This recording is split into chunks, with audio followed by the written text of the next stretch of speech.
When you think of Greek heroes, a few big names probably come to mind. But there's one king whose story is, well, it's a little different. It's not just about a great victory, but about the absolutely horrifying price he paid for it. We're talking about Agamemnon, the great king of Mycenae. This was a man who led the largest army in myth, and his success, his big win, turned out to be a death sentence. So yeah, let's get into how a victory could go so terribly wrong. And this is the central paradox of his life, right? He wins the biggest war in history. After 10 long years, he finally conquers Troy, a city everyone said was impossible to beat. But does he get parades and a hero's welcome? Nope. He comes home and walks straight into an ambush set by his own wife. His life doesn't end in glory, it ends in betrayal. So how on earth did this happen? Well, to figure that out, we've got to go back to when he was at the absolute peak of his power. Okay, so let's set the scene.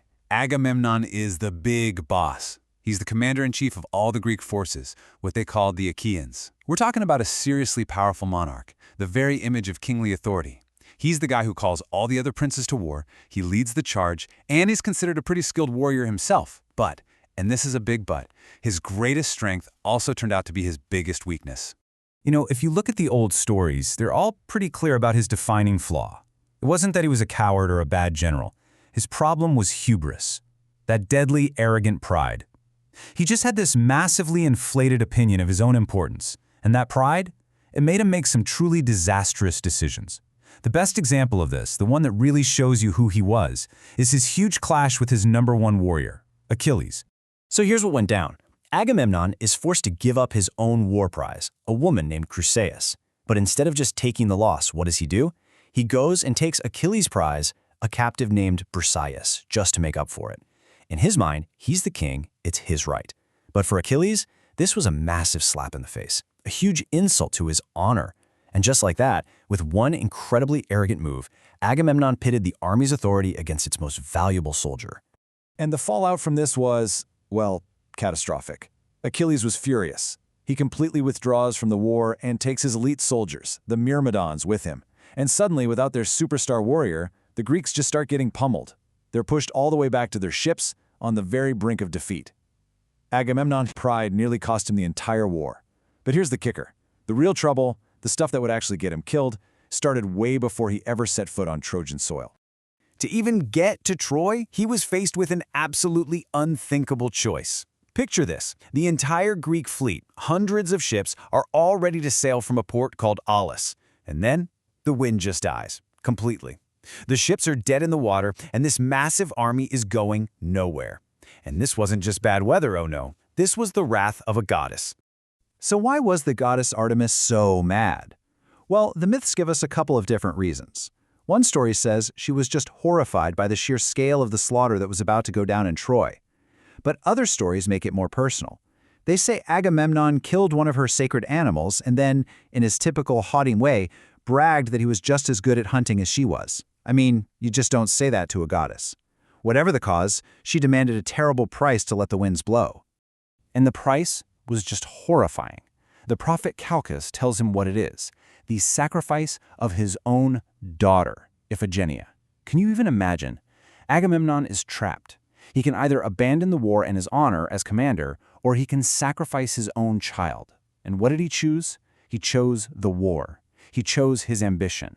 He lured his daughter Iphigenia to the altar, and that act, more than any other, sealed his fate.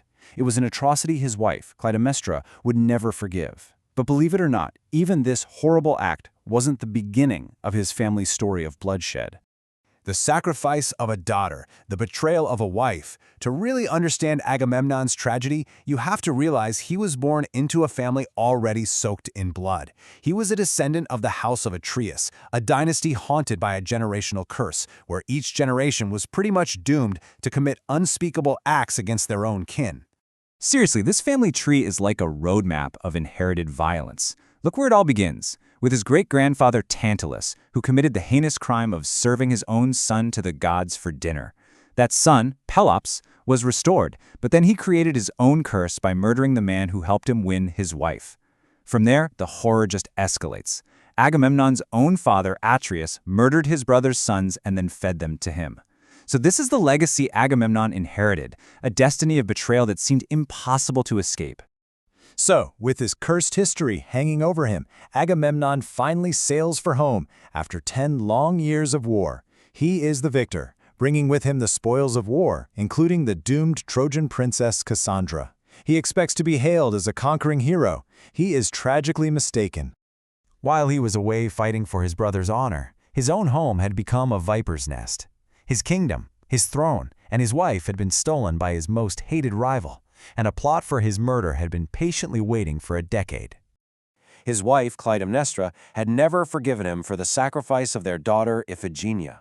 And during his absence, she began an affair with Aegisthus. And who was Aegisthus? He was the surviving son of Thyestes, the very man whose children Agamemnon's father had murdered and served to him at a feast. The family curse was coming full circle. The details of the murder vary. In some versions, Aegisthus ambushes Agamemnon at a celebratory feast, but in the most famous telling, the act is far more personal and brutal. Clytemnestra herself traps her husband in a net or a blanket as he steps from his bath, helpless, and strikes him down.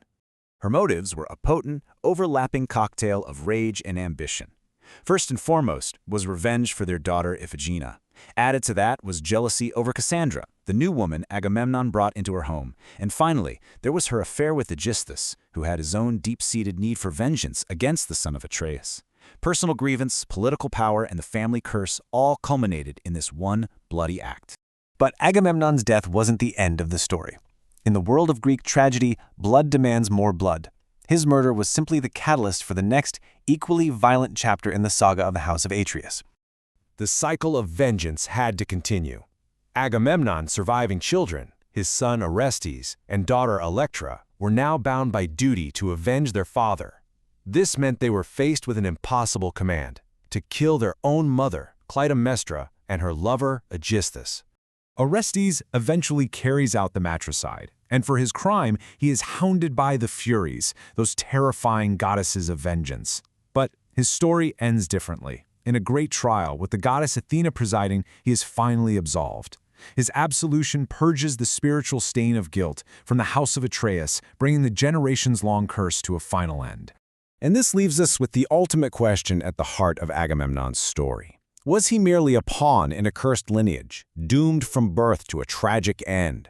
Or did his own choices, his overwhelming pride, his ruthless ambition, his decision to sacrifice his daughter, make his bloody fate inevitable? It's a question the ancient Greeks wrestled with, and one that still echoes through the ages.